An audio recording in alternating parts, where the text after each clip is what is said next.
Magandang araw po sa inyong lahat mga kababayan at welcome back dito po sa PNR. At ito nga mga kababayan, breaking news. Grabe to, nagulantang ang Palasyo Kongreso sa matinding pasabog ni Enrile. Umamin na. Yan mga kababayan, patungkol po riyan ang ating aalamin at bibigyan ng komento. At ito nga po mga kababayan, nasa thumbnail po natin, OMG, umamin na.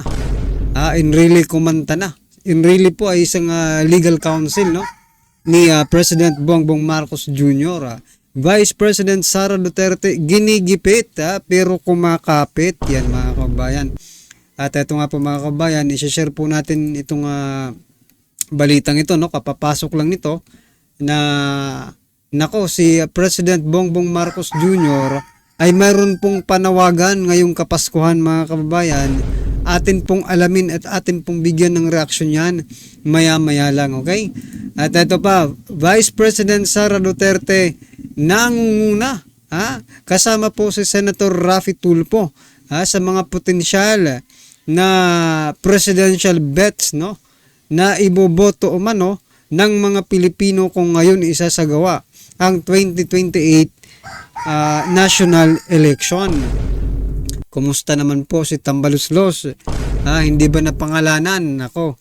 At ito pa mga kababayan, nako, hindi na nakatiis, no?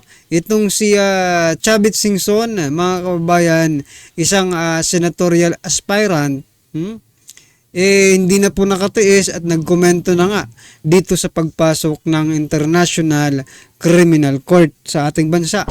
Mamaya mga kababayan, ano kaya ang kanyang ano kaya ang kanyang reaction diyan?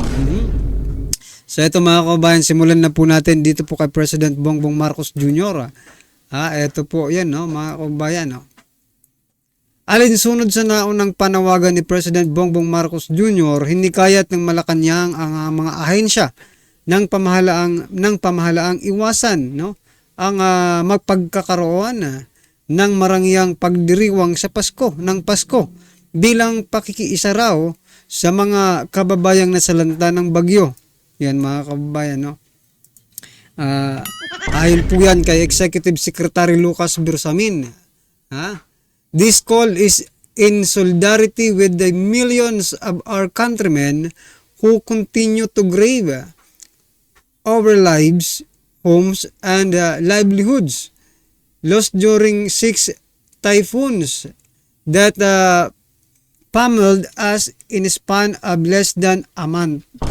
So yan mga kababayan, nananawagan po ang ating Pangulo, ayon po yan kay Executive Secretary Lucas Bersamin, na wag naman, no, itong mga tao ng iba't ibang departamento ng ating pamahalaan, na ibig sabihin yung mga opisyal, ay wag magkaroon ng marangyang pagdiriwang ng Pasko.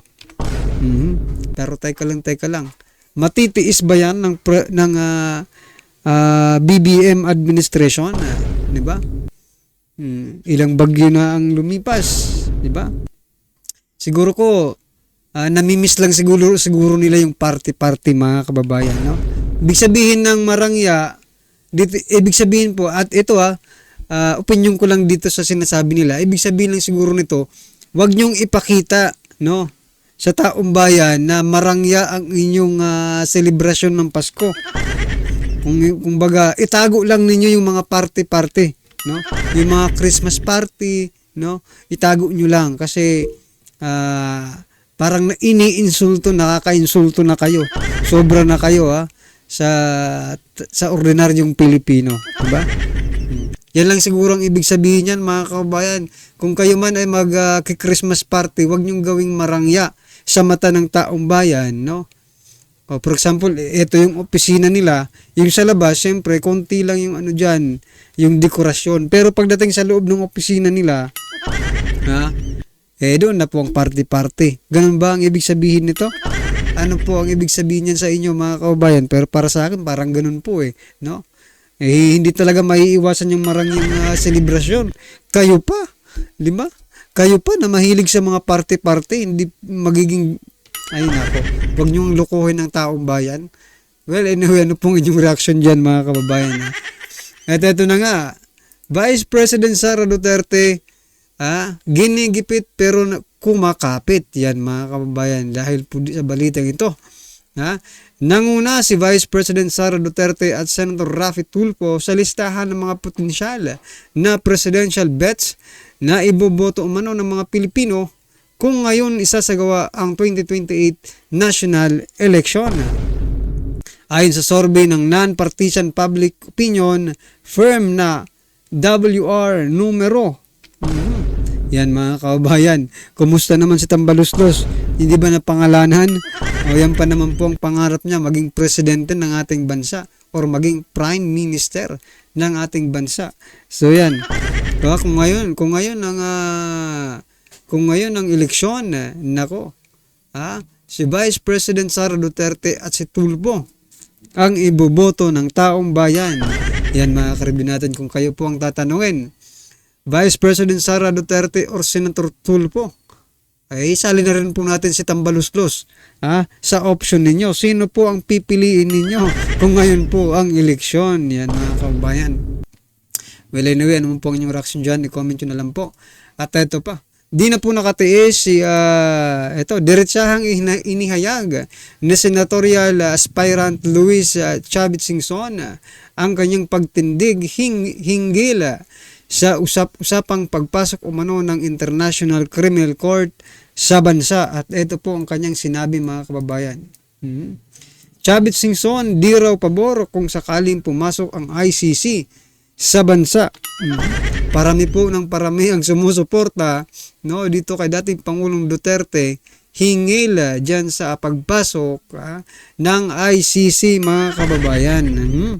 At speaking of ICC, speaking of Tuadcom, kansilado na naman po ang kanilang hearing. Hindi natin alam, baka nag-uusap-usap na naman kung ano ang next move.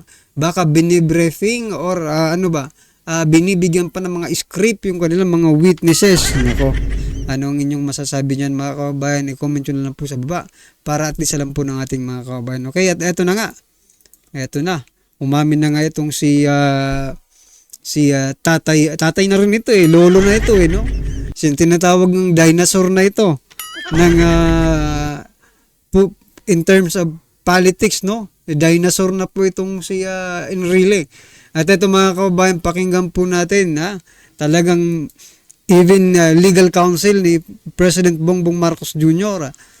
Umamin na talamak talaga ang korupsyon sa administrasyong ito. Ito na po mga kababayan. Ito ang nakakagulat.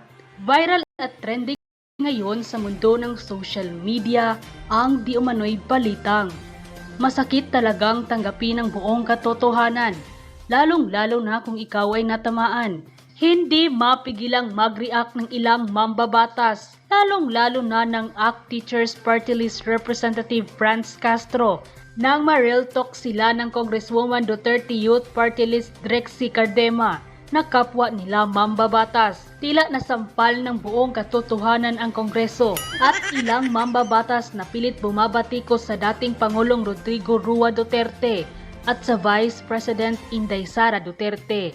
Matapos ipamukha sa harap ng mga mambabatas na most voted government officials ng taong bayan ang mga Duterte at mas higit na pinagkakatiwalaan ng sambayanang Pilipino dahil sa pagdurog nito sa kriminalidad ng bansa at pagdinig ng Kongreso, hindi umano naging patas. Pero bago ang lahat mga ka-update, kung bago ka pa lamang sa aking channel, ay mag-subscribe ka na at huwag kalimutang i-click ang notification bell para mas updated ka sa lahat pa ng bagong videos na i-upload namin. At ito na nga mga ka-update, bato-bato sa langit, ang matamaan ay huwag magalit. Congresswoman matapang na tumindig at ipinagtanggol si dating Pangulong Rodrigo Duterte at Vice President Sara Duterte. Tila nasampal ng buong katotohanan ng isang Duterte Youth Representative na si Drexy Cardema. Yan mga kabayan, nag-iisang congresswoman na tumindig at pinaglaban ang prinsipyong Duterte dyan po sa mga Tuadcom. Matapang. Matapos sabihin na silang mga mambabatas ay ibinulto lamang ng ilang libong tao, Samantalang ang dating Pangulong Rodrigo Duterte at Vice Presidente Sara Duterte ay ibinoto ng milyong-milyong Pilipino. Ito nga raw ang basihan at nagustuhan ng taong bayan kay dating Pangulong Rodrigo Duterte at Vice President Inday Sara Duterte. Kaya ibinoto sila ng taong bayan kung paano nito dinurog ang mga durugistang kriminalidad at mga makakaliwang grupo na matagal nang nagpapasakit sa ating lipunan. At sa harap mismo ng Kongreso at ng mga mambabatas, pinatunayan na tila hindi naging patas ang pagdinig laban sa AGK dahil dapat umanong inimbita din sa pagdinig ang mga libo-libong pamilyang naging biktima rin ng mga durugista at mga inosenteng mamamayan na nakatikim ng karahasan sa taong lulong sa ipinagbabawal na gamot. At ang laban kontra ipinagbabawal na gamot ng dating Pangulong Rodrigo Duterte ay isa lamang pulisiya at hindi may sasakatuparan kung hindi susuportahan. Pinalakpakan at pinondohan pa ng Kongreso, Senado at ng mga kapwa nito mambabatas. Ang Youth Party List ay patuloy na maninindigan para sa mga Duterte.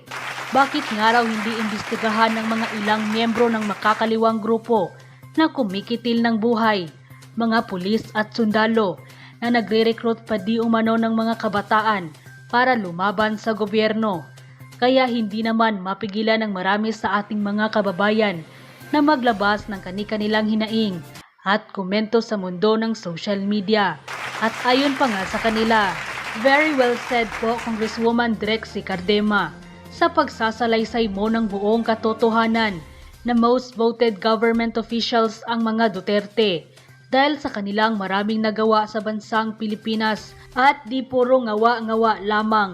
Buti nga sa inyo Franz Castro at sa lahat ng mga buwayang mambabatas. Masakit bang masampal ng mga katotohanan? Pinatigil niyo pa ang palakpakan ng mga tao. Bakit sa anong dahilan? Nagpapahalata naman kayo masyado. Dapat kang tularan Madam Congresswoman Cardema. Yan ang makatao na mambabatas. Long live Congresswoman Cardema.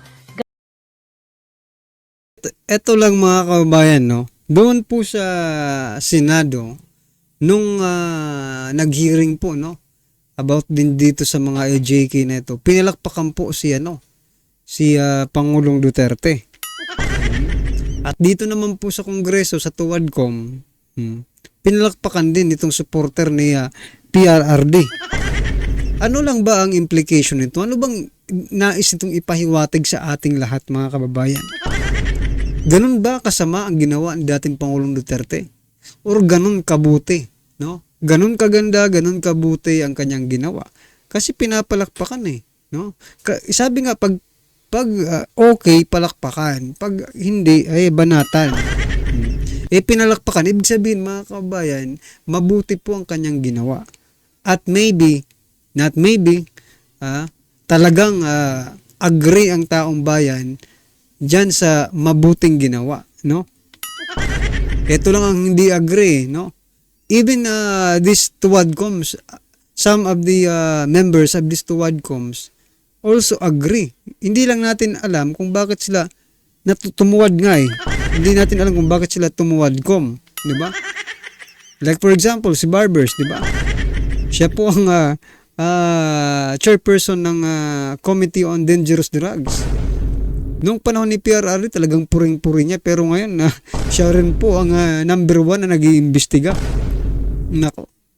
Di ba? Anong ibig sabihin yan? Pag pinalakpakan siya ng taong bayan. Ang gusto ko lang i-point out mga kabayan, dahil nga pinalakpakan, ito po ay hindi masama, kundi mabuti para sa lahat. Di ba?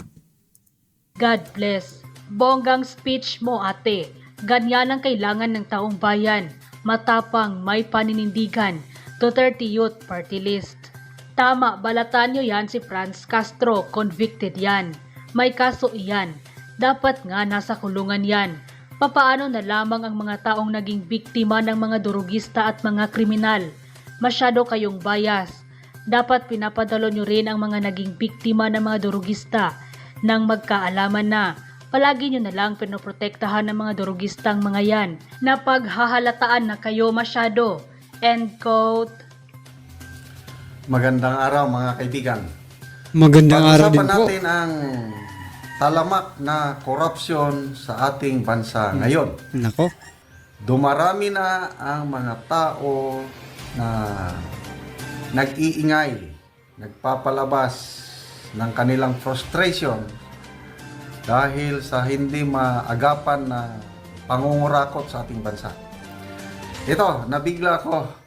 Ang isang nagpalabas ng kanyang hinaing laban sa korupsyon, walang iba kundi si Secretary Juan Ponce Enrile. Dito sa kanyang post, JP Enrile posted 15 hours ago. Basahin ko I am really amazed and surprised. In my more than a century in this planet, this is the first time that a concrete bridge is blown down by a typhoon. Weird. Something is really wrong and ugly. Wasteful expenditure of public funds. Someone must have become richer, to say the least. Salamat po, Manong Johnny.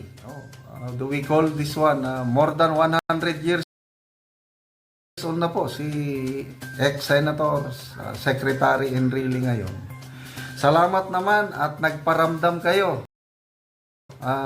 Secretary Enrile, kailangan namin ng boses nyo ngayon. Sana mabasa. So yan mga kababayan, mismong secretary, no? Legal counsel ni President Bongbong Marcos Jr. nagparamdam na ng pagkadismaya dahil sa korupsyon mga kababayan. Hindi lang po yan, sabi nga po ni General Macanas kanina mga kababayan, parami na ng parami. Gaya po ng kanina, yung last vlog natin, si retired Brigadier General Orlando De Leon, no? Nagparamdam na rin ng kanyang pagkadismaya sa ating gobyerno at umapila dito sa ating mga mambabatas na stop, no? Stop na yung korupsyon kasi kayo mabubuhay na kayo 10 times na pagkahabang buhay na siguro ang pwede kayong mabuhay sa pera ninyo ngayon, no?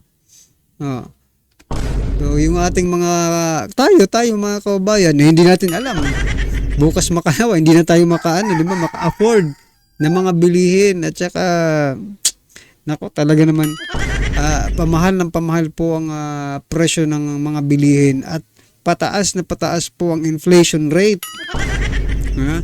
Gaya nga ng sabi ko kanina, ang mga natutuwa lang ay yung mga oligarko, no? Kasi sila, they can immediately, mga kababayan, pwede silang mag-adjust, no? Para hindi maapektuhan yung kita nila. Papaano? O pagtaas ng inflation, nagtataas din po sila ng ng mga presyo, di ba? Pero yung kanilang mga manggagawa, stable lang yung sweldo. Di ba? O sila po kikita. Yung mga manggagawa ay lalo maghihirap, mga kababayan, kasi nga po, no? Pamahal ng pahamahal, hindi naman nag-i-increase yung kanilang mga sweldo. Anong masasabi niyan mga kababayan? Buti na lang may mga may mga ex-senator, mga retired generals na nagsasalita. Patungkol, sana marinig, no? Yung mga sinasabi nila kasi tayo, wala naman tayong sa gobyerno, pero patuloy pa rin po tayong mag-share mga kababayan na kung anong gusto nilang iparating. At least may nanonood sa atin, diba?